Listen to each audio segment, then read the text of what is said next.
Hello friends, कैसे हैं आप लोग। सबको मेरा जय भीम। नमो बुद्धा। बुद्ध और उनका धम्म में आज का टॉपिक है सन्मार्ग पर चलने के लिए किसी साथी की प्रतीक्षा आवश्यक नहीं। यदि अच्छा साथी नहीं मिले तो सन्मार्ग पर अकेले चलो। नंबर 1। जिस प्रकार हाथी युद्ध में धनुष से छोड़े गए बाणों को सहन करता है, उसी प्रकार मुझे दुष्टों के दुर्वचनों को सहन करना चाहिए, क्योंकि संसार में दुशीलों की कमी नहीं है। नंबर 2। हाथी को प्रशिक्षित करके उसे युद्ध में ले जाया जाता है। प्रशिक्षित यानी पालतू। हाथी की पीठ पर राजा बैठता है, इसलिए प्राणियों में वही प्रशिक्षित यानी शांत व्यक्ति है, जिसे कोई कटु वचन विचलित नहीं करता। नंबर 3। प्रशिक्षित खच्चर अच्छे होते हैं। सिंधु नस्ल के प्रशिक्षित श्रेष्ठ अश्व अच्छे होते हैं। प्रशिक्षित बलशाली हाथी अच्छा होता है। स्वयं संयत व्यक्ति सभी प्राणियों में श्रेष्ठ होता है। नंबर 4। ऐसे श्रेष्ठ वाहन भी हमें निर्वाण पथ पर आगे ले जाने में सहायक नहीं हो सकते।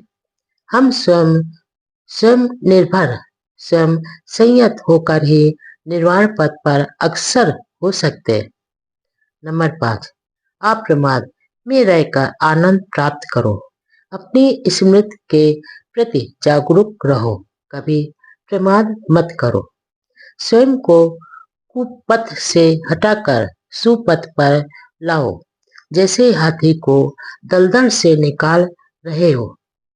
नंबर 6। यदि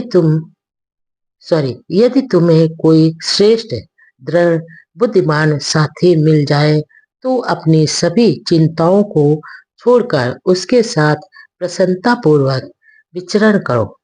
नंबर 7। यदि तुम्हें कोई श्रेष्ठ दृढ़ बुद्धिमान साथी नहीं मिले तो जिस प्रकार शत्रु द्वारा पीछा किए जाने पर राजा सीमा को छोड़कर चला जाता है, उसी प्रकार तुम भी जंगल में अकेले विचरण कर रहे हाथी की तरह एकांत में चले जाओ। नंबर 8। एकांत का जीवन उत्तम है। मूर्खों का साथ अच्छा नहीं हो सकता। अकेले रहो, कोई पाप कर्म मत करो। अल्प असत्ताओं के साथ अकेले रहो। जिस प्रकार जंगल में बलशाली हाथी अकेला विचरण करता है। देखें, सदाचरण में संपूर्णता कैसे प्राप्त की जाए। नंबर 1। एक समय जब भगवान बुद्ध श्रावस्ती में जेतवना राम में विराजमान थे, उनके पास 500 उपासक आए। उनमें से एक का नाम धम्मिक था। नंबर 2। धम्मिक ने तथागत से पूछा, किन आदर्शों द्वारा आपके श्रावक सदाचरण में पूर्णता प्राप्त करते हैं। नंबर 3। मैं आपसे यह प्रश्न इसलिए पूछता हूँ क्योंकि आप जन कल्याण के अनुपम शास्ता है। नंबर 4। प्रशिक्षित जैन लोग और परिवाजक आपसे पार नहीं पा सके। विद्वान आयु प्राप्त वृद्ध ब्राह्मण अन्य जन के साथ अपना मत व्यक्त करने के इच्छुक आपके सत्य वचन के अनुयायी बन जाते हैं। आपके द्वारा उपदिष्ट सत्य सूक्ष्म है, किंतु अत्यंत सुअख्यात है, जिसे सुनने के लिए सब लोग तरसते हैं। भगवान कृपा करके हमें इस प्रश्न का उत्तर दे। नंबर 5। भगवान, हम उपासकों को आपके मुख से आपका परिशुद्ध धम्म सुनने को मिले। नंबर 6। अपने उपासकों पर करुणा करने वाले तथागत ने उन व्रती उपासकों को कहा, ध्यान से सुनो, मैं तुम्हें सुधाचरण के आदर्श समझाता हूँ। सुनो और उनके अनुसार आचरण करो। नंबर 7, हत्या न करो, जान से नहीं मारो, ना ही हत्या का अनुमोदन करो। किसी भी सबल अथवा दुर्बल प्राणी के साथ हिंसा नहीं करनी चाहिए।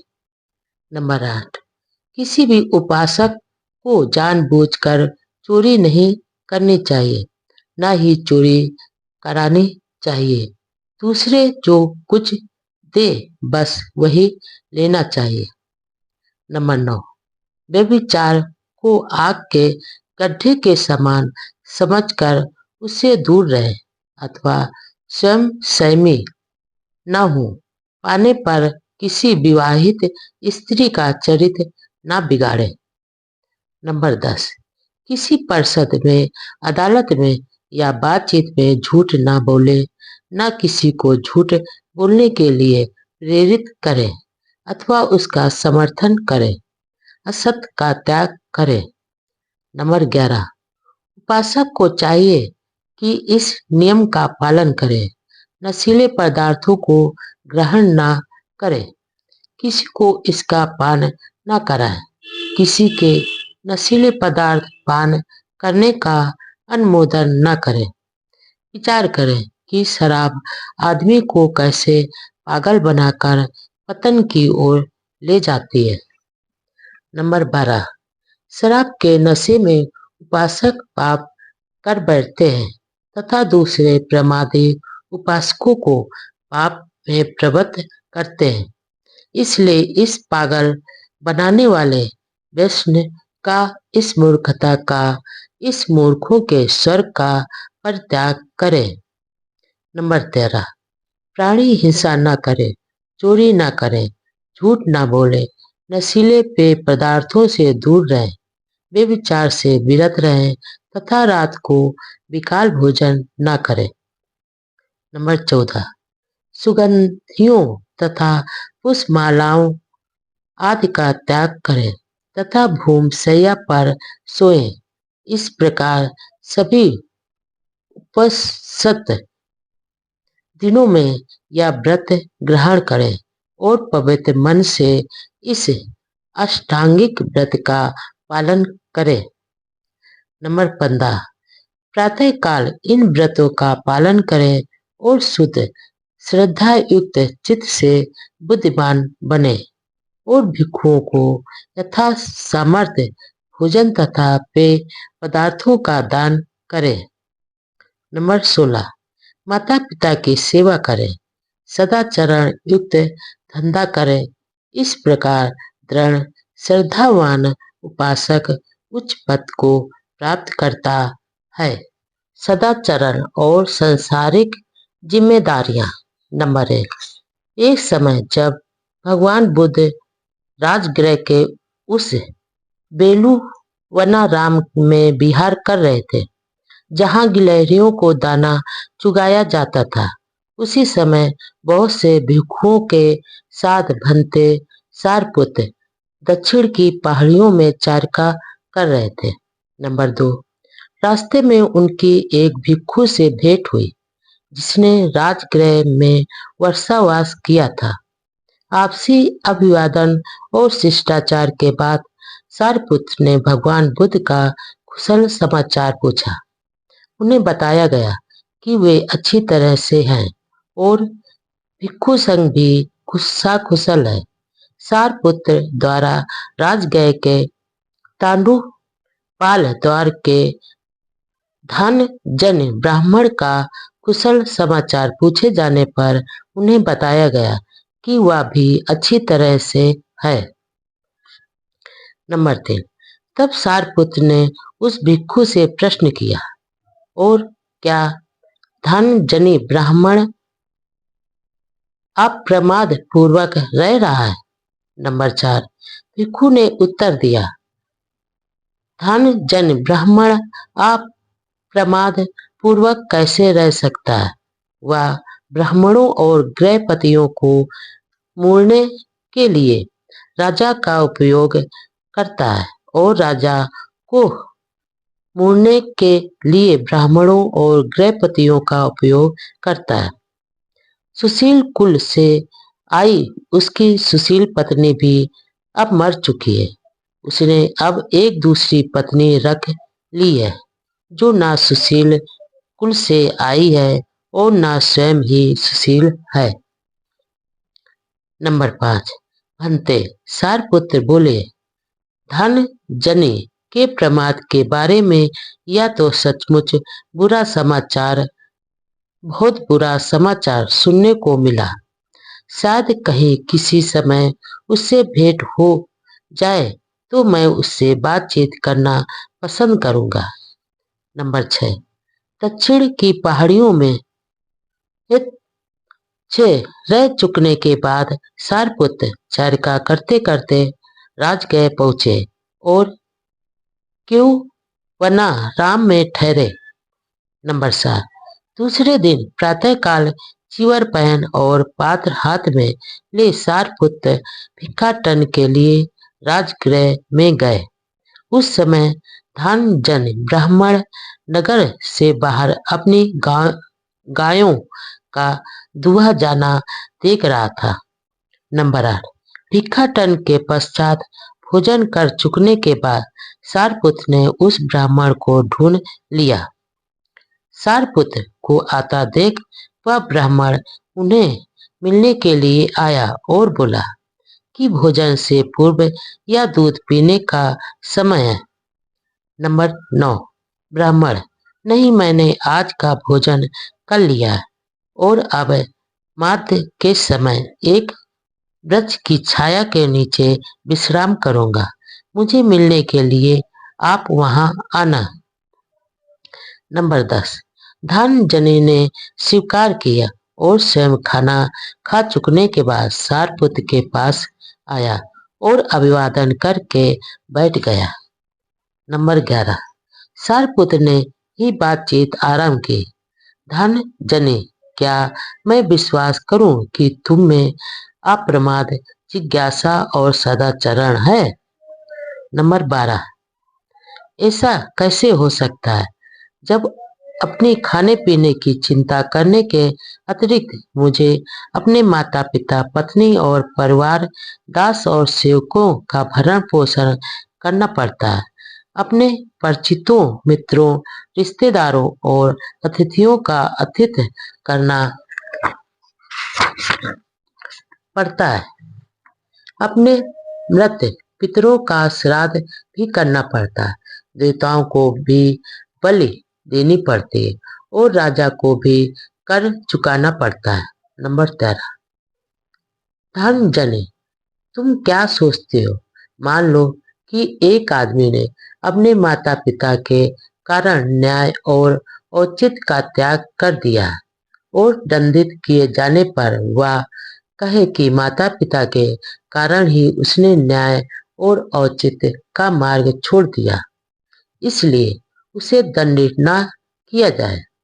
नंबर 14। नहीं, इन सभी अनुरोधों के बावजूद जेलर उसे जेल में डाल देगा। नंबर 5। क्या इससे उसे कोई लाभ होगा? यदि वह स्वयं की ओर से अथवा पत्नी और परिवार के हित का तर्क प्रस्तुत करते हुए कहे कि उनके कारण ही उसने न्याय और औचित्य के पद का त्याग कर दिया था। नंबर 16। नहीं। नंबर 17। क्या इससे उसे कोई लाभ होगा यदि उसके दास या दूसरे नौकर चाकर उसकी वकालत करें? नंबर 18। बिल्कुल नहीं। नंबर 19। अथवा उसके मित्र एवं परिचित उसकी वकालत करें? नंबर 20। बिल्कुल नहीं। नंबर 21। अथवा उसके रिश्तेदार एवं अतिथि उसकी वकालत करें? नंबर 22। बिल्कुल नहीं। नंबर 23। अथवा उसके मृत पितृगण ही उसकी वकालत करें कि उसने देवताओं को बलि देने के लिए या राजा को कर देने के लिए न्याय और औचित्य के मार्ग का त्याग कर दिया था। नंबर 24। बिल्कुल नहीं। नंबर 25, अथवा इससे कोई लाभ होगा यदि वह स्वयं या उसकी ओर से दूसरे वकालत करें कि उसने अपने खाने पीने और आराम के लिए न्याय और औचित्य का मार्ग छोड़ दिया। नंबर 26, नहीं। नंबर 27, धन जनी, तुम क्या सोचते हो, दोनों में से कौन आदमी उत्तम है? क्या वह जो अपने माता पिता की खातिर न्याय और औचित्य का पथ त्याग देता है, अथवा वह जो उनकी चिंता न कर न्याय और औचित्य के पथ को नहीं त्यागता? नंबर 28, धनजनी ने उत्तर दिया, बाद वाला, क्योंकि न्याय और औचित्य के पथ पर चलना ही न्याय और औचित्य के पथ का त्याग करने से अच्छा है।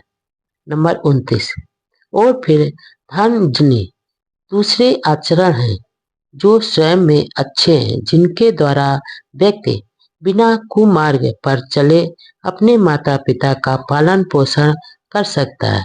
तो क्या स्त्री, परिवार और सभी दूसरों के संबंध में यही बात लागू नहीं होती? नंबर 30, सारपुत्र, यही लागू होती है। नंबर 31, तब पूजनीय सारपुत्र के कथन से प्रसन्न हो धनजनी ब्राह्मण ने उन्हें धन्यवाद दिया और उठकर अपने मार्ग पर चल दिया। जीवन में सदाचरण की आवश्यकता क्यों? नंबर 1, तब तथागत ने पाटली ग्राम के उपासकों को संबोधित किया। नंबर 2, हे गृहपतियों, दुष्ट तथा दुराचारी आदमी को ये दुष्परिणाम भुगतने पड़ते हैं। नंबर 3, दुष्ट तथा दुराचारी आदमी को प्रमाद के कारण संपत्ति की बहुत बड़ी हानि उठानी पड़ती है। नंबर 4, फिर उसका अपयश होता है जो उसे दुनिया की नजरों में गिराकर बदनाम कर देता है। नंबर 5, वह किसी भी संगत में जाए, चाहे वह कुलीन परिषद हो, चाहे ब्राह्मण परिषद हो, चाहे गृहपति परिषद हो, अथवा चाहे श्रमण परिषद हो, वह उसमें बहुत संकोच से जाता है और लज्जित हो जाता है। वह निर्भय नहीं होता। या तीसरी हानि है। नंबर 6, फिर मरते समय उसे मानसिक शांति नहीं होती, वह मरण काल में दुखी रहता है। या चौथी हानि है। नंबर 7, हे गृहपतियों, दुष्ट तथा दुराचारी आदमी को ये दुष्परिणाम भुगतने पड़ते।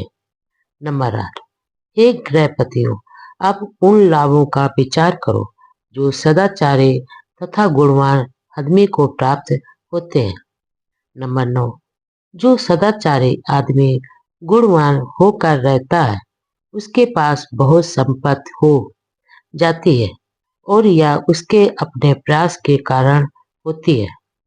नंबर 10, तब उसका सुयश फैल जाता है, वह हर जगह सम्मानित होता है। नंबर 11, वह जिस किसी भी संगत में जाता है, चाहे वह कुलीन परिषद हो, चाहे ब्राह्मण परिषद हो, चाहे गृहपति परिषद हो, अथवा श्रमण परिषद हो, वह उसमें साहस और विश्वास के साथ प्रविष्ट होता है। नंबर 12, फिर उसे मानसिक शांति प्राप्त रहती है। मरते समय वह चित्त की शांति के साथ शरीर त्यागता है। नंबर 13, मूर्ख आदमी पाप करते समय यह नहीं जानता कि वह पाप कर रहा है। उसके अपने पाप कर्म उसे अग्नि के समान जला देते हैं। नंबर 14, जो कोई किसी अहानिकार और निर्दोष व्यक्ति को दुख देता है, वह या तो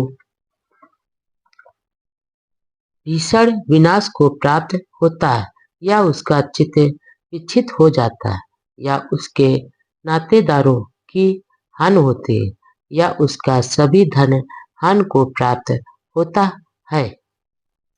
सदाचरण क्या है?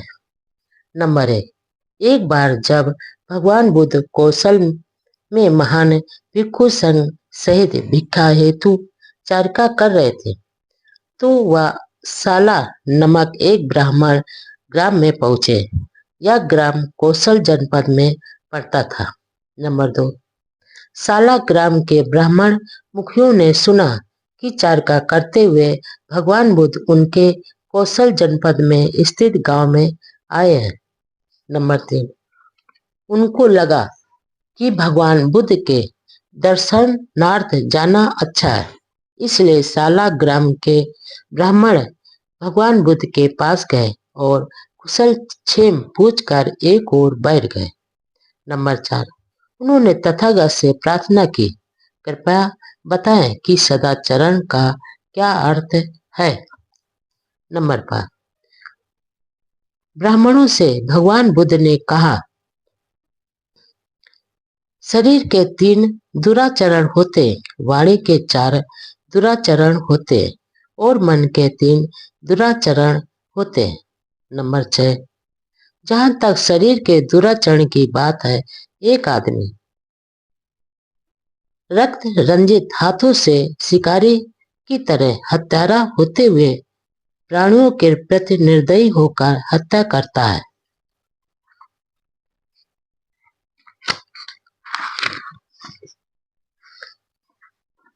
अथवा वह गांव या जंगल में पराई वस्तु को चोरी की नियत से बिना दिए हुए अपना बना लेता है, अथवा वह माता पिता भाई बहन अथवा अन्य संबंधियों की अधीनता में रहने वाली अविवाहित लड़कियों से और ऐसी लड़कियों से भी व्यभिचार करता है जिनकी मंगनी यानी सगाई हो गई है, जिनके गले में मंगनी की माला पड़ चुकी है।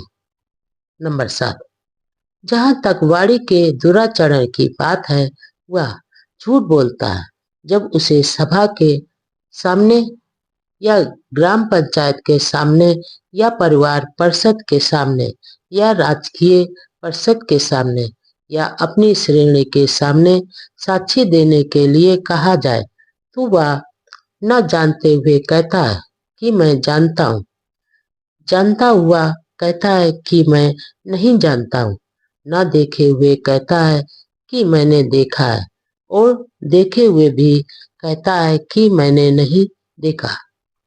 वह अपने हित में किसी दूसरे के हित में अथवा किसी लोग के कारण जानबूझकर झूठ बोलता है, अथवा वह एक चुगलखोर हो सकता है, यहाँ सुनी और वहां जाकर कह दे ताकि यहाँ के लोगों और वहां के लोगों का झगड़ा हो जाए, अथवा वह सुनी और यहाँ कह दे ताकि यहाँ के लोगों और वहां के लोगों का झगड़ा हो जाए।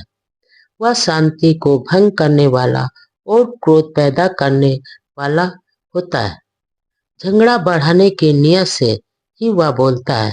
झगड़ा कराने में ही उसे आनंद आता है, मजा आता है, प्रसन्नता होती, अथवा वह जुबान का कड़वा हो सकता है। जो कुछ वह बोलता है वह अप्रिय और कठोर होता है, दूसरों के दिलों को घायल करने वाला, दूसरों को दुख पहुंचाने वाला, क्रोध को पैदा करने वाला और व्याकुलता पैदा करने वाला होता है, अथवा वह बहुत बोलने वाला हो सकता है, व्यर्थ की बात करते रहने वाला, हानिकारक बात करने वाला, कभी नीति की बात न करने वाला, सदा ही तुच्छ, असामयिक, उद्देश्यहीन तथा निष्प्रयोजन और अलाभकारी बात करने वाला होता है। नंबर 8, जहां तक मन के दुराचरण की बात है, एक आदमी लोभी हो सकता है। वह यह लोभ करता है कि दूसरे लोगों की समस्त संपत्ति उसी की हो जाए, अथवा वह देशी और हृदय से दुष्ट हो सकता है। वह यह इच्छा कर सकता है कि उसके आसपास के सभी प्राणी मारे जाएं, नष्ट हो जाएं, विध्वस्त प्राप्त हो जाएं और अस्त विहीन हो जाएं, अथवा वह मिथ्या दृष्टि हो सकता है, मिथ्या धाराओं वाला हो सकता है। वह यह मानता है कि दान, त्याग, यज्ञ अथवा दक्षिणा जैसी कोई चीज नहीं, शुभ अशुभ कर्मों के फल जैसी कोई चीज नहीं, लोक परलोक जैसी कोई चीज नहीं, माता पिता या दूसरे संबंधी जैसी कोई चीज नहीं, और संसार में ऐसे श्रमण ब्राह्मण नहीं है जिन्होंने सम्यक मार्ग ग्रहण कर या सम्यक मार्ग पर चलकर इस लोक तथा परलोक का अर्थात ज्ञान प्राप्त किया हो और दूसरों को भी कराया हो। नंबर 9, इनके विपरीत शरीर के 3 सदाचरण और गुण हैं, वाणी के 4 सदाचरण हैं और मन के 3 सदाचरण हैं। नंबर 10, जहां तक शारीरिक सदाचरण की बात है, एक आदमी जीव हिंसा से विरत रहता है, हर तरह की प्राणी हिंसा से विरत रहता है, वह दंड त्यागी, खड्ग त्यागी, निष्पाप होता है, दयालु होता है, उसके मन में हर प्राणी के लिए करुणा और अनुकंपा रहती है, वह चोरी का त्याग करता है, वह दूसरों की किसी ऐसी चीज को नहीं लेता जो उसे दी ना गई हो, वह ईमानदारी का जीवन व्यतीत करता है, वह काम भोग संबंधी मिथ्याचार से दूर रहता है, वह ऐसी लड़कियों से सहवास नहीं करता जो माता पिता, भाई बहन अथवा अन्य संबंधियों की अधीनता में रहने वाले अविवाहित हों, और ऐसी लड़कियों से भी जिनकी सगाई हो गई हो एवं जिनके गले में सगाई की माला पड़ चुकी हो।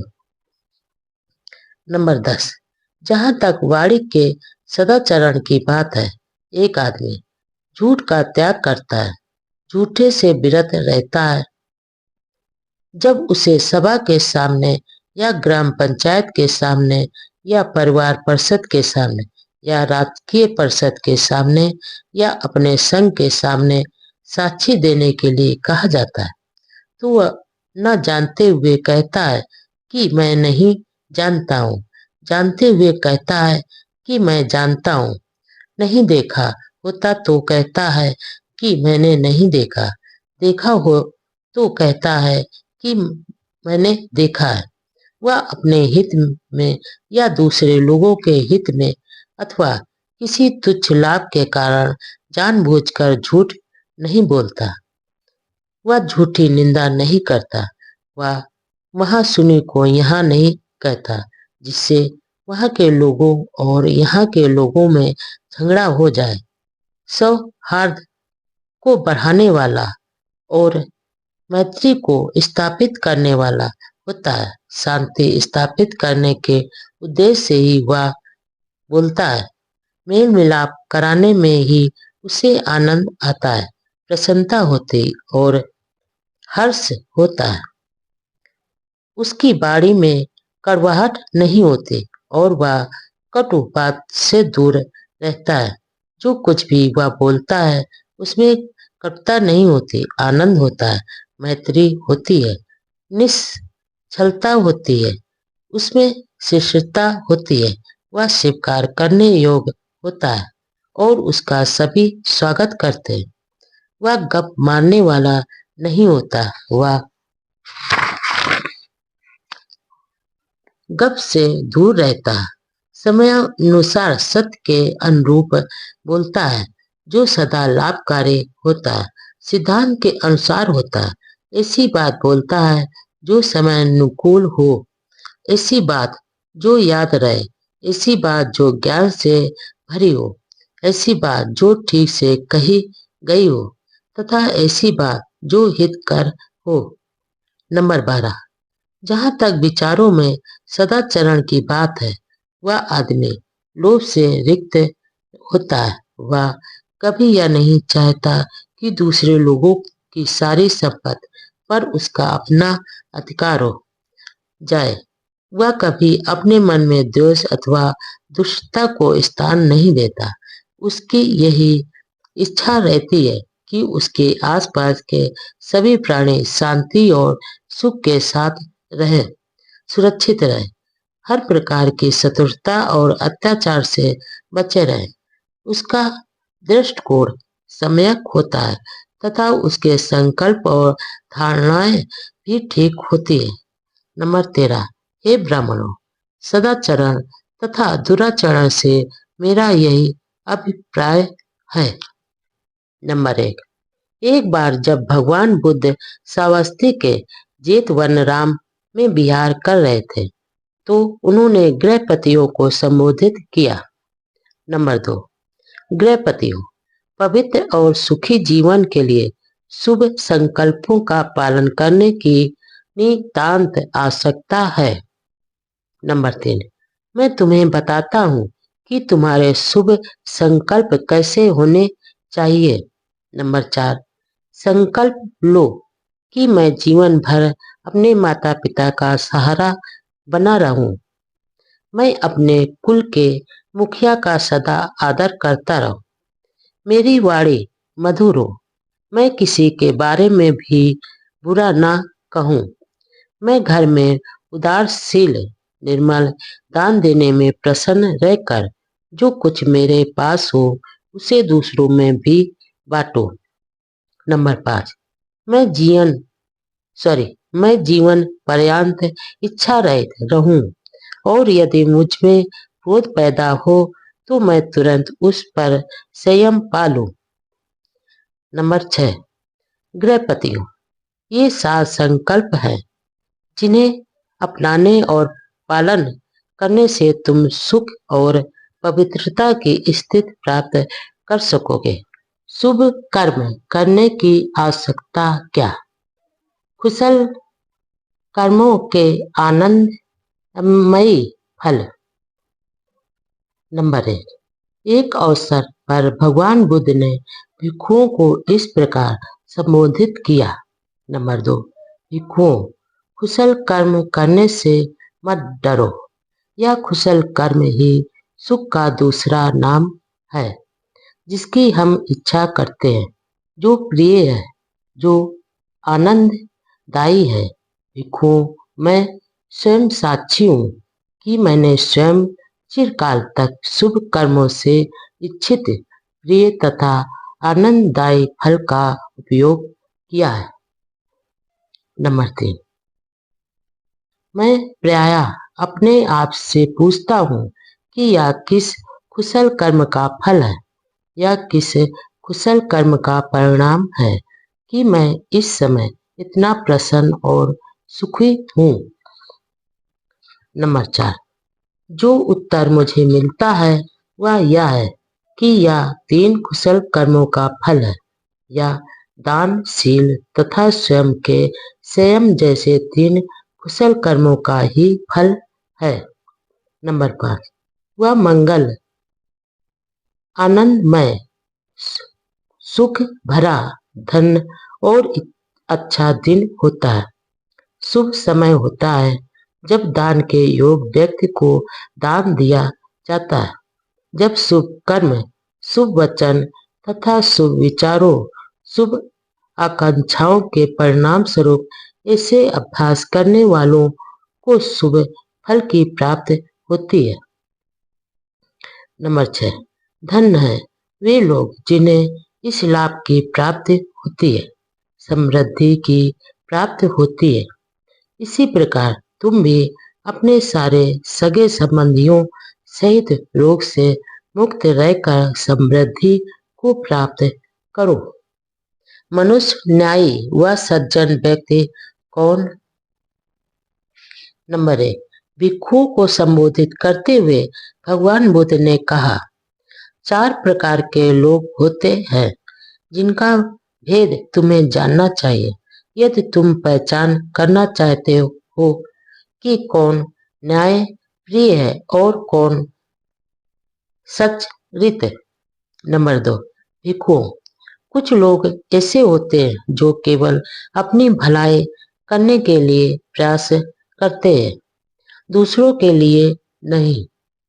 नंबर 3, भिक्षुओं, एक आदमी अपने काम छंद को दूर करने की कोशिश करता है, किंतु दूसरों के काम छंद को दूर करने की प्रेरणा नहीं देता।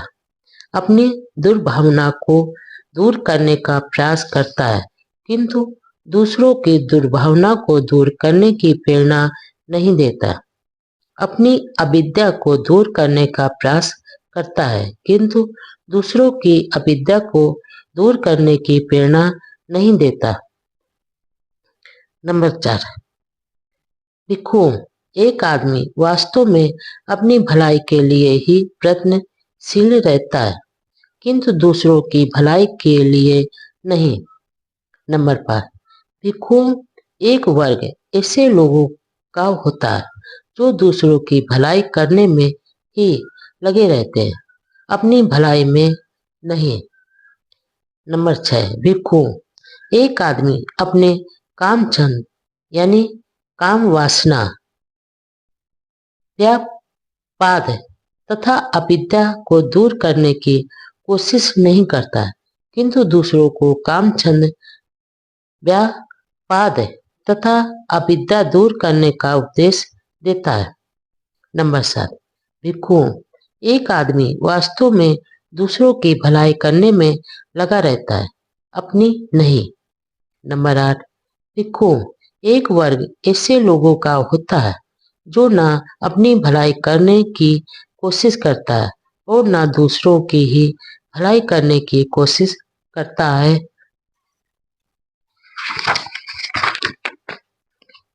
नंबर 8, भिक्षुक। एक आदमी ना अपने काम छंद, व्यापाद तथा अविद्या को दूर करने की कोशिश करता है, ना दूसरों को काम छंद, व्यापाद तथा अविद्या को दूर करने का आग्रह करता है। नंबर 10, भिक्षुक। यह आदमी ना अपनी भलाई करने की कोशिश करता और ना ही दूसरों की। नंबर 11, भिक्षुक। कुछ लोग ऐसे होते हैं जो अपनी भलाई करने की कोशिश तो करते हैं, किंतु दूसरों की भलाई करने की कोशिश भी करते रहते हैं। नंबर 12, भिक्षुक। एक आदमी अपने काम छंद, व्यापाद तथा अविद्या को दूर करने की ही कोशिश करता है तथा दूसरों से भी काम छंद, व्यापाद तथा अविद्या दूर करने का आग्रह करता है। नंबर 13, भिक्षुक।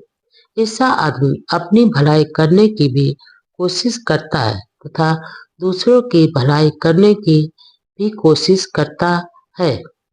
नंबर 14, यह अंतिम आदमी ही न्यायी और सज्जन माना जाना चाहिए। प्रबुद्ध आदमी बुद्ध, एक प्रबुद्ध पुरुष। नंबर 1, एक बार भगवान बुद्ध उक्कठ और सेतब नामक दो नगरों के बीच के महापथ पर जा रहे थे। उसी समय द्रोण नामक ब्राह्मण भी उक्कठ और सेतब दो नगरों के बीच के महापथ पर आ पहुंचा। नंबर 2, उसी समय तथागत ने सड़क छोड़ दी और एक वृक्ष के नीचे जाकर पद्मासन लगाकर बैठ गए। तब द्रोण ब्राह्मण भी उनके चरण चिन्हों को देखता हुआ वहां जा पहुंचा, जहां तथागत उस वृक्ष के नीचे देदी पे मान शांत मुद्रा में संयतेंद्रिय शांत चित्त पूर्ण संयत और शक्ति संपन्न बैठे थे। यह देख द्रोण ब्राह्मण तथागत के पास पहुंचा। नंबर 3, पास पहुंचकर उसने प्रश्न किया, क्या आप पूज्य देवता नहीं है? ब्राह्मण, वास्तव में मैं देवता नहीं हूँ। क्या तथागत आप गंधर्व नहीं है? ब्राह्मण, वास्तव में मैं गंधर्व नहीं हूँ। तब तथागत आप यक्ष नहीं है? ब्राह्मण, वास्तव में मैं यक्ष नहीं हूँ। आप तथागत मनुष्य नहीं है? ब्राह्मण, वास्तव में मैं समान आदमी नहीं हूँ। नंबर 4, तथागत के ये उत्तर सुनकर द्रोण ब्राह्मण बोला, जब आपसे पूछा जाता है कि क्या आप देवता हैं, तो आप उत्तर देते हैं नहीं। जब आपसे प्रश्न किया जाता है कि क्या आप गंधर्व हैं, तो आप कहते हैं नहीं। जब आपसे प्रश्न किया जाता है कि क्या आप यक्ष हैं, तो आप कहते हैं नहीं। जब आपसे प्रश्न किया जाता है कि क्या आप मनुष्य हैं, आप कहते हैं नहीं। तब तथागत आप कौन हो सकते हैं? नंबर 5 ब्राह्मण, मैं अर्थात मैं एक देव, एक गंधर्व, एक यक्ष, एक मानव ही होता यदि मैंने अपने आश्रयों मलों का क्षय नहीं किया होता। मैंने इन आश्रयों को जड़मूल से काट दिया है। ये उस कटे ताड़ वृक्ष के समान हो गए जिसका आधार ही नष्ट हो गया हो, जिसकी जड़ पुनः नहीं निकल सकती और जो फिर से अस्तित्व में नहीं आ सकता। नंबर 6 जिस प्रकार कमल अथवा पानी की कुमुदनी पानी यानी कीचड़ में उत्पन्न होते हैं, पानी में बढ़ते हैं, पानी से बाहर निकल आते हैं और फिर पानी से अलग निष्कलंक होकर रहते हैं, इसी प्रकार हे ब्राह्मण, मैं संसार में उत्पन्न हुआ हूँ, संसार में बड़ा हुआ हूँ, किंतु अब संसार को जीतकर संसार से अलग निष्कलंक होकर रहता हूँ। नंबर 7 इसलिए हे ब्राह्मण, अब तुम मुझको बुद्ध प्रबुद्ध पुरुष जानो। संसार में सबसे श्रेष्ठ व्यक्ति कौन? नंबर 1 चारका करते समय अपनी चर्या के अनुसार भगवान बुद्ध ने साथ साथ चल रहे भिक्षुओं को यह उपदेश दिया। नंबर 2 भिक्षुओं को संबोधित करते हुए भगवान बुद्ध ने कहा, भिक्षुओं, इस संसार में 4 तरह के लोग पाए जाते हैं। नंबर 3 नंबर 1 जिसने ना कभी अपनी भलाई और ना किसी दूसरे की भलाई के लिए प्रयास किया है। नंबर 2 जिसने दूसरों का भला तो किया है किंतु अपना भला नहीं किया। नंबर 3 जिसने अपना भला किया है किंतु दूसरों का भला नहीं किया। तथा नंबर 4 जिसने अपनी तथा दूसरों की भलाई के लिए प्रयास किया है। नंबर 4 जिसने ना कभी अपनी भलाई और ना ही दूसरों की भलाई के लिए प्रयास किया है, वह शमशान की उस लकड़ी की तरह है जो दोनों सिरों से जल रही है और जिसके बीच में गोबर लगा है। उसने ना ही गांव में और ना ही जंगल में कोई अग्नि जलाए। ऐसा आदमी संसार के लिए व्रत होता है, अपने लिए भी व्रत ही होता है। नंबर 5 जो अपनी हानि करके दूसरों के उपकार के लिए प्रयास करता है, वह दोनों में अधिक अच्छा और प्रतिष्ठित होता है। नंबर 6 लेकिन भिक्षुओं, चारों तरह के आदमियों में सबसे श्रेष्ठतम, उत्तम और अग्रणी वही होता है जिसने दूसरों की भलाई के लिए प्रयास करने के साथ साथ अपनी भलाई के लिए भी प्रयास किया है। दुष्ट आदमी यानी व्यक्ति की पहचान कैसे करें? नंबर 1 चारका करते समय साथ चल रहे भिक्षुओं को अपनी सम्मान चर्चा के अनुसार भगवान बुद्ध ने इस प्रकार उपदेश दिया। नंबर 2 भिक्षुओं को संबोधित करते हुए भगवान बुद्ध ने कहा, क्या तुम जानते हो कि दुष्ट आदमी की पहचान क्या है? भंते, नहीं। भिक्षु ने उत्तर दिया। नंबर 3, मैं तुम्हें एक दुष्ट आदमी के लक्षण बतलाता हूँ। नंबर 4, कोई कोई आदमी ऐसा होता है जो पूछे जाने पर तो कहना ही क्या, बिना पूछे ही दूसरों के अवगुणों को बताता फिरता है, लेकिन पूछे जाने पर, प्रश्न किए जाने पर वह बिना ढके बिना दबाए दूसरों के अवगुणों को बहुत विस्तार से बताता है। भिक्षु, ऐसा आदमी दुष्ट होता है। नंबर 5, कोई कोई आदमी ऐसा होता है जो ना पूछे जाने पर तो कहना ही क्या, पूछे जाने पर भी दूसरे के गुण नहीं बताता, पूछे जाने पर, प्रश्न किए जाने पर वह दूसरों के बारे में अच्छा बोलता है।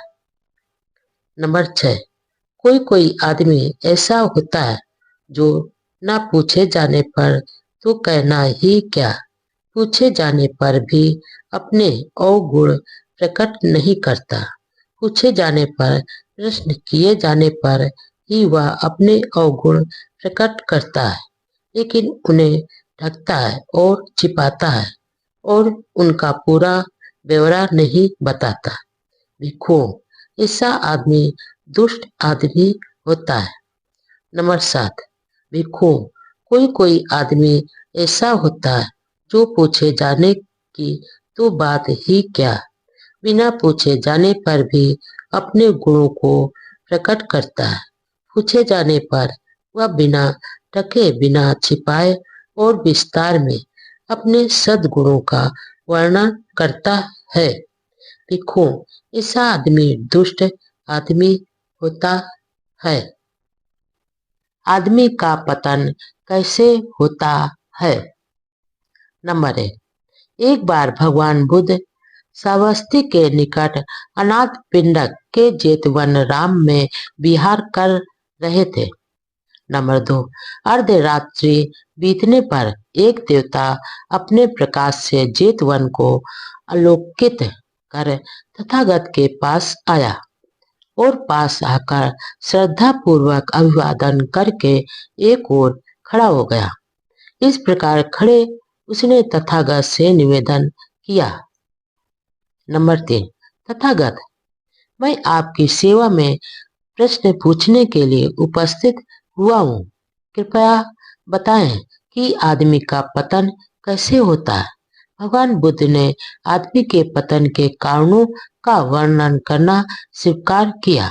नंबर 4, उन्नतशील आदमी को सरलता से जाना जा सकता है और पतनोन्मुख आदमी को भी सरलता से पहचाना जा सकता है।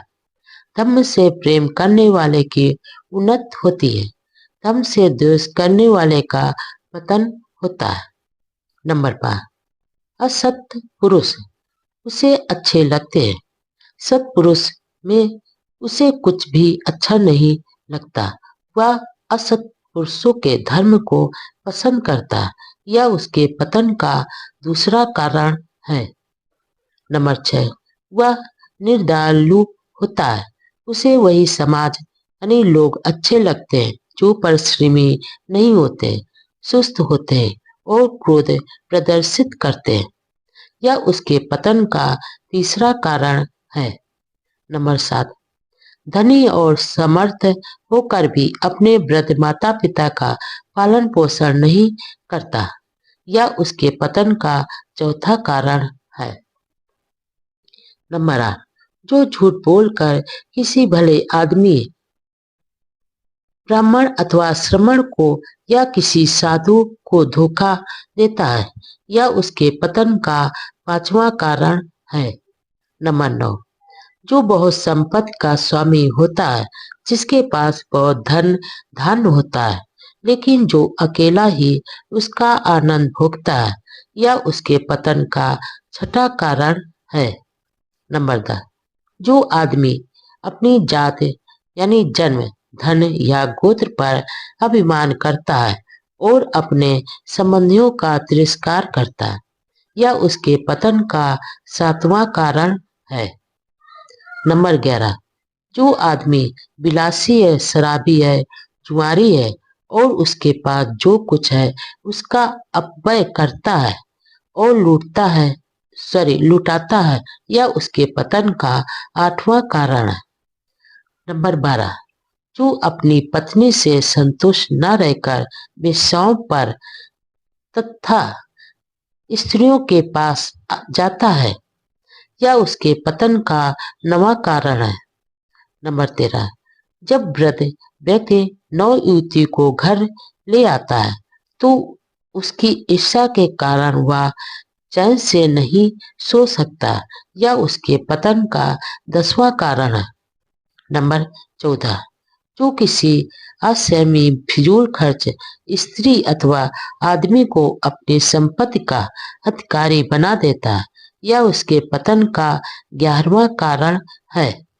नंबर 15, जो क्षत्रिय कुल में जन्मा, अल्प साधन रखने वाला है, किंतु बहुत महत्वाकांक्षी होने के कारण राज की अभिलाषा रखता है, यह उसके पतन का 12वां कारण है। नंबर 16, हे देव, पतन के इन कारणों को जान ले, और यदि तू इन पर विजय प्राप्त कर लेगा तो तू सुरक्षित रहेगा। पति और पत्नी के बीच मधुर संबंध। नंबर 1, एक समय भगवान बुद्ध मथुरा और बेरजा के बीच महापथ पर पहुंचे। बहुत से ग्रस्त तथा उनकी पत्नियां भी मथुरा और बेरजा के बीच महापथ पर पहुंचे। नंबर 2, उस समय भगवान बुद्ध सड़क को छोड़कर एक वृक्ष के नीचे जा विराजमान हुए। इन ग्रस्तों और उनकी पत्नियों ने भगवान बुद्ध को वृक्ष के नीचे बैठे देखा। नंबर 3, यह देखकर वे वहां पहुंचे जहां तथागत विराजमान थे। वहां पहुंचकर उन्होंने भगवान बुद्ध का अभिवादन किया और एक ओर बैठ गए, और तब उन्होंने तथागत से पूछा कि पति पत्नी के बीच किस प्रकार का अच्छा संबंध होना चाहिए। इस प्रकार बैठे हुए उन गृहस्थों तथा उनकी पत्नियों से भगवान बुद्ध ने कहा। नंबर 4, गृहपतियों, पति पत्नी के साथ रहने के 4 रूप होते हैं। एक दुष्ट पुरुष एक दुष्ट स्त्री के साथ रहता है। एक दुष्ट पुरुष एक देवी के साथ रहता है। एक देव एक दुष्ट स्त्री के साथ रहता है, और एक देव एक देवी के साथ रहता है। नंबर 5, गृहपति। एक पति हत्या करता है, चोरी करता है, व्यभिचार करता है, झूठ बोलता है, नशीली चीजें पीता है, दुष्ट है, पापी है, धन लोलुप है, मन से ग्रस्त जीवन व्यतीत करता है और सदाचारियों को गालियां देता है और दुर्वचन बोलता है। उसकी पत्नी भी हत्या करती है, चोरी करती है, व्यभिचार करती है, झूठ बोलती है, नशीली चीजें पीती है, दुष्ट है, पापी है, धन लोलुप है, मन से ग्रस्त जीवन व्यतीत करती है, सदाचारियों को गालियां देती है और दुर्वचन बोलती है। हे गृहपतियों, इस प्रकार वास्तव में एक दुष्ट पुरुष एक दुष्ट स्त्री के साथ रहता है। नंबर 6, गृहपतियों। एक पति हत्या करता है, चोरी करता है, व्यभिचार करता है, झूठ बोलता है, नशीली चीजें पीता है, दुष्ट है, पापी है और धन लोलुप है, मन से ग्रस्त जीवन व्यतीत करता है, सदाचारियों को गालियां देता है, दुर्वचन बोलता है, लेकिन उसकी पत्नी न हत्या करती है, न चोरी करती है, न व्यभिचार करती है, न झूठ बोलती है, न नशीली चीजें पीती है, न दुष्ट है, न पापी है, न धन लोलुप है, मन से ग्रस्त जीवन व्यतीत करती है, न सदाचारियों को गालियां देती है और न ही दुर्वचन बोलती है। इस प्रकार गृहपतियों वास्तव में एक दुष्ट आदमी एक देवी के साथ रहता है।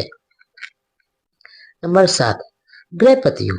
एक पति हत्या नहीं करता, चोरी नहीं करता, व्यभिचार नहीं करता, झूठ नहीं बोलता, नशीली चीजें नहीं पीता, पापी नहीं है, दुष्ट नहीं है, धन लोलुप पे मन से ग्रस्त जीवन व्यतीत नहीं करता, सदाचारियों को गालियां नहीं देता और दुर्वचन नहीं बोलता, लेकिन उसकी पत्नी हत्या करती है, चोरी करती है, व्यभिचार करती है, झूठ बोलती है, नशीली चीजें पीती है, दुष्ट है, पापी है, धन लोलुप मन से ग्रस्त जीवन व्यतीत करती है, सदाचारियों को गालियां देती है और दुर्वचन बोलती है।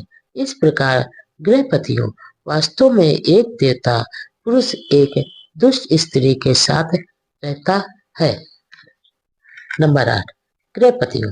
एक पति और पत्नी ना हत्या करते हैं, ना चोरी करते हैं, ना व्यभिचार करते हैं, ना झूठ बोलते हैं, ना नशीली चीजें पीते हैं, ना दुष्ट हैं, ना पापी हैं, ना धन लोलुप मन से ग्रस्त जीवन व्यतीत करते हैं, ना सदाचारियों को गालियां देते हैं, ना दुर्वचन बोलते हैं। इस प्रकार गृहपतियों अर्थात में एक देव एक देवी के साथ रहता है। नंबर 9, हे गृहपतियों। पति पत्नी के ये 4 प्रकार के सहवास है। पुत्री भी पुत्र से उत्तम हो सकते हैं।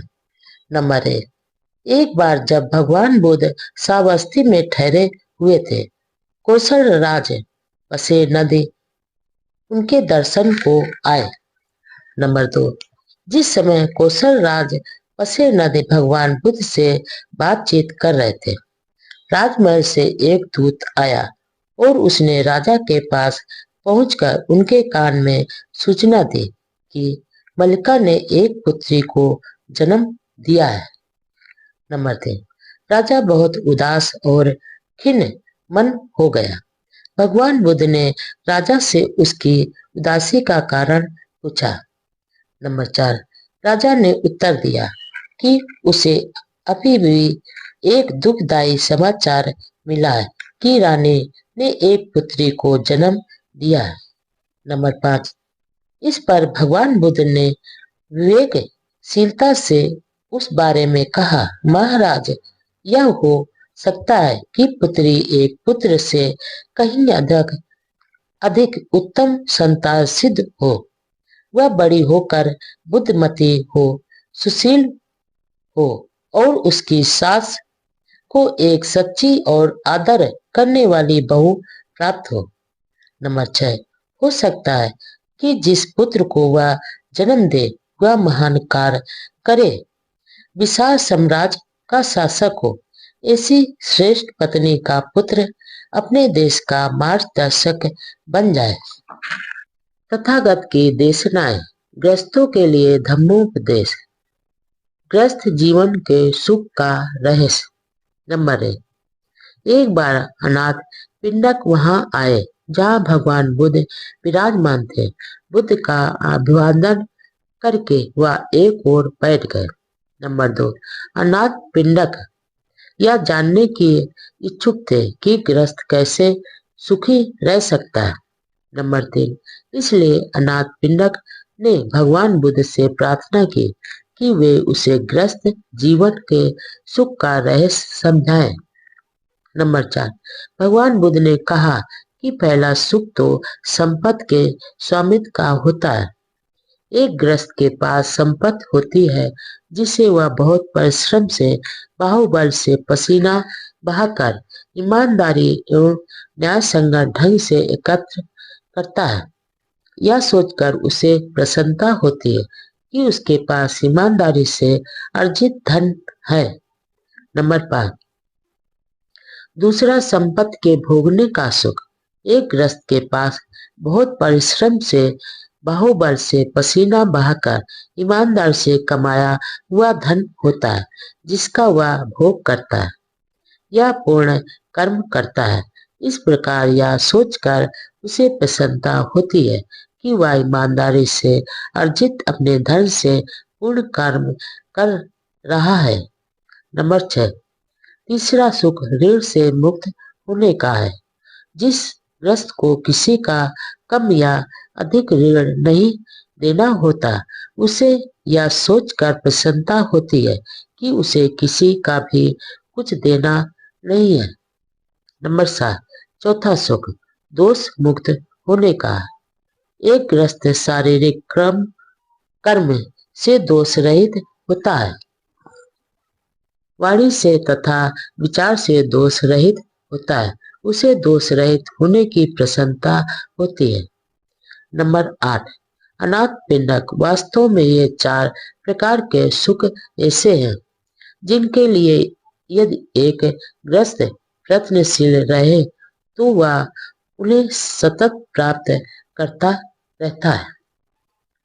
सम्यक मार्ग का अनुसरण। नंबर 1, सन्मार्ग को चुनो, उस पथ से विचलित ना हो। नंबर 2, वैसे तो पथ बहुत से हैं किंतु सभी सन्मार्ग की ओर नहीं जाते। नंबर 3, सन्मार्ग थोड़े से ही लोगों को सुखी बनाने के लिए नहीं है, बल्कि सभी को सुखी बनाने के लिए है। नंबर 4, या यदि में कल्याणकारी होना चाहिए, मध्य में कल्याणकारी होना चाहिए और अंत में कल्याणकारी होना चाहिए। नंबर 5, सन्मार्ग पर चलने का अर्थ है बौद्ध जीवन मार्ग पर चलना। नंबर 6, मार्गों में अष्टांगिक मार्ग ही सर्वश्रेष्ठ है। सत्यों में 4 8 सत्य सर्वश्रेष्ठ है। शीलों का राग रहित होना सर्वश्रेष्ठ है और सर्वश्रेष्ठ पुरुष वह है जो देखने को चश्मान है। नंबर 7, यही एक मार्ग है, प्रज्ञा की विशुद्धि का दूसरा मार्ग नहीं है, इसलिए इसी पथ का अनुसरण करो। नंबर 8, यदि तुम इस मार्ग पर चलोगे तो दुख का अंत कर सकोगे। मैंने जब दुख रूपी कांटे को शरीर से निकालने की सम्यक जानकारी प्राप्त कर ली, तभी मैंने इस मार्ग का उपदेश दिया। नंबर 9, तुम्हें स्वयं प्रयास करना होगा, तथागत तो केवल पथ प्रदर्शक है। नंबर 10, सभी संस्कार यानी निर्मित पदार्थ अनित्य नाशवान है। जब प्रज्ञा से कोई इसे जानता और देखता है तो वह दुख का अंत करता है। नंबर 11, सभी धम्म नाथ में हैं। जब कोई प्रज्ञा से इसे जानता और देखता है तो उसे दुख से मुक्ति प्राप्त होती है। नंबर 12, जो उत्साहपूर्वक कार्य करने के समय उत्साहपूर्वक कार्य नहीं करता, जो तरुण और सशक्त होने पर भी अत्यंत आलसी रहता है, जिसकी संकल्प शक्ति और विचार शिथिल है, ऐसा प्रमाद युक्त आदमी कभी प्रज्ञावान नहीं हो सकता। नंबर 13, वाणी पर ध्यान दे, विचारों को संयत रखें तथा शरीर से कोई दुष्कर्म नहीं करें। आदमी यदि केवल इन 3 कर्म पंथों को निर्मल रखे तो वह बुद्ध उपदिष्ट पथ को प्राप्त कर लेगा। नंबर 14, वास्तविक ज्ञान से लाभ प्राप्त ज्ञान जन होती है। ज्ञान के अभाव विमूढ़ता से हानि होती है। इन दोनों लाभ तथा हानि के पथों को जानकर आदमी को चाहिए कि ऐसा व्यवहार करे जिससे कि ज्ञान में वृद्धि हो। नंबर 15, शरतकालीन कुमुद की तरह निज स्नेह यानी स्वार्थ को खुद अपने हाथों से काट डालो। शांति पथ पर भले प्रकार आरूढ़ हो जाओ। सुगत यानी बुद्ध ने निर्वाण की यही देशना की है। नंबर 16, अधम का अनुसरण न करें, अब विचारवान बनकर न रहे, मिथ्या मत का पालन न करें। नंबर 17, स्वयं को जागरूक करें, प्रमाद न करें, शीलों का पालन करें, शीलवान संसार में सुखी रहता है। नंबर 18, जो पहले भले ही प्रमादी रहा हो, किंतु बाद में जो प्रमाद को छोड़ देता है, वह बादलों से मुक्त चंद्रमा की तरह इस संसार को प्रकाशित करता है। नंबर 19, जिसके अच्छे कर्म उसके बुरे कर्मों को ढक लेते हैं, वह बादलों से मुक्त चंद्रमा की तरह इस लोक को प्रकाशित करता है। नंबर 20, जो आदमी धर्म का अतिक्रमण करता है और झूठ बोलता है, उसके लिए कोई भी पाप कर्म आकरणीय नहीं है। नंबर 21, जो सदा जागरूक रहते हैं, जो दिन रात ध्यान में रत रहते हैं और जो निर्वाण प्राप्ति के लिए प्रयत्नशील रहते हैं, उनके आश्रय अस्त हो जाते हैं। नंबर 22, यह पुरानी बात है कि चुप रहने वाले की भी लोग निंदा करते हैं, अधिक बोलने वाले की भी निंदा करते हैं, कम बोलने वाले की भी निंदा करते हैं। इस पृथ्वी पर ऐसा कोई नहीं जिसकी कोई निंदा न करता हो। नंबर 23, न कोई ऐसा आदमी हुआ है, न होगा और न है जिसकी सदा ही निंदा होती हो अथवा सदा प्रशंसा ही होती हो। नंबर 24, वाणी के क्रोध के प्रति सावधान रहो, अपनी जीवा पर संयम रखो, मन के पाप कर्मों को त्यागो, मन से कुशल कर्म करो। नंबर 25, अप्रमाद अमृत यानी निर्वाण का पथ है, प्रमाद मृत्यु का पथ है। जो अप्रमादी है वे मरते नहीं है, जो प्रमादी है वे मरे हुए के समान ही है। धर्म को मिथ्या धर्म में नहीं मिलाओ। नंबर 1, जो झूठ को सच और सच को झूठ समझने की गलती करते हैं, ऐसे मिथ्या दृष्टि वाले लोग कभी सत्य को प्राप्त नहीं करते। नंबर 2, जो सत्य को सत्य और झूठ को झूठ समझते हैं, ऐसे सम्यक दृष्टि वाले लोगों को सत्य की प्राप्ति होती है। नंबर 3, जैसे ठीक से न छाई गई छत में पानी प्रवेश करता है, उसी प्रकार तृष्णा युक्त चित्त में राग प्रवेश करता है। नंबर 4, जैसे ठीक प्रकार से छाई गए छत में पानी प्रवेश नहीं कर पाता, उसी प्रकार साधना युक्त चित्त में राग प्रवेश नहीं करता।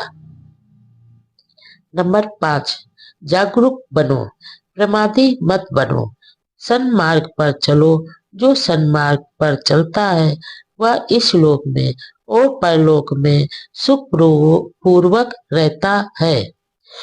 नंबर 6, सन्मार्ग पर चलो, पाप युक्त मार्ग पर मत चलो।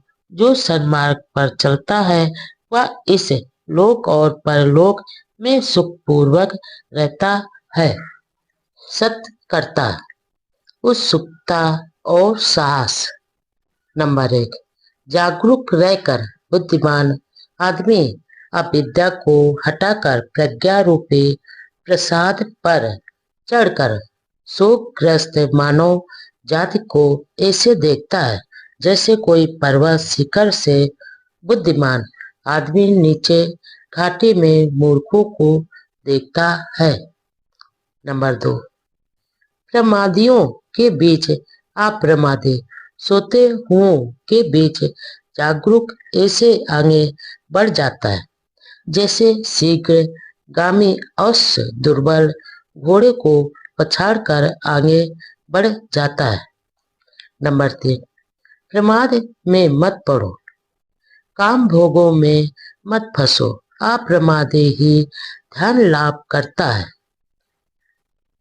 नंबर 4, अप्रमाद अमृत पद है, प्रमाद मृत के समान है, जो अप्रमादी है वे नहीं मरते हैं, और प्रमादी आलसी तो मरे समान ही होते हैं।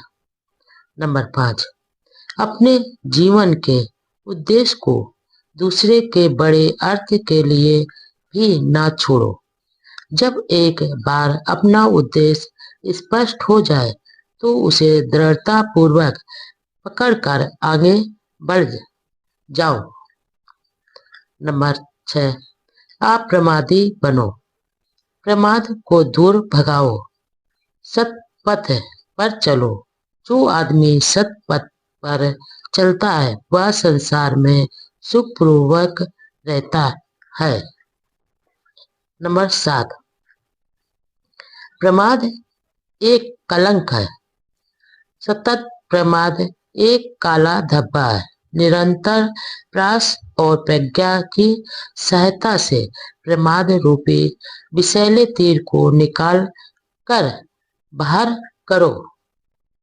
नंबर 8, प्रमाद में मत पड़ो, काम भोगों में मत फंसो, अप्रमादी तथा ध्यान में रत ही असीम सुख लाभ करते हैं। नंबर 9, यदि कोई अप्रमाद युक्त आदमी जागरूक रहता है, यदि वह विस्मरणशील नहीं है, यदि उसकी चर्या शुद्ध है, यदि वह विवेक से काम लेता है, यदि वह संयत है तथा उसका आचरण धर्मानुसार है तो उसका यश बढ़ता है। दुख और सुख, दान तथा करुणा। नंबर 1, गरीबी से दुख पैदा होता है। नंबर 2, लेकिन गरीबी के दूर होने से सुख का आना आवश्यक नहीं है। नंबर 3, ऊंचा जीवन स्तर नहीं बल्कि ऊंचे आचरण सुख प्रदान करते हैं। नंबर 4, यही बौद्ध जीवन मार्ग है। नंबर 5, भूख सबसे बड़ा रोग है। नंबर 6, आरोग सबसे बड़ा लाभ है, संतोष सबसे बड़ा धन है, विश्वास सबसे बड़ा बंधु है और निर्वाण सबसे बड़ा सुख है। नंबर 7, बैरियों के बीच में भी अबैरी होकर हमें सुखपूर्वक रहना चाहिए। नंबर 8, तृष्णा से पीड़ितों के बीच तृष्णा रहित होकर हम सुखपूर्वक जीवन गुजारें। नंबर 9, लोभियों के बीच में लोभ रहित होकर हम सुखपूर्वक जीवन गुजारें। नंबर 10, जिस प्रकार खरपतवार खेतों को हानि पहुंचाती है, उसी प्रकार काम वासना मानव समाज का नाश करती है। इसलिए काम वासना से मुक्त को दान देने का महाफल होता है। नंबर 12, जिस प्रकार बेकार की खरपतवार खेतों को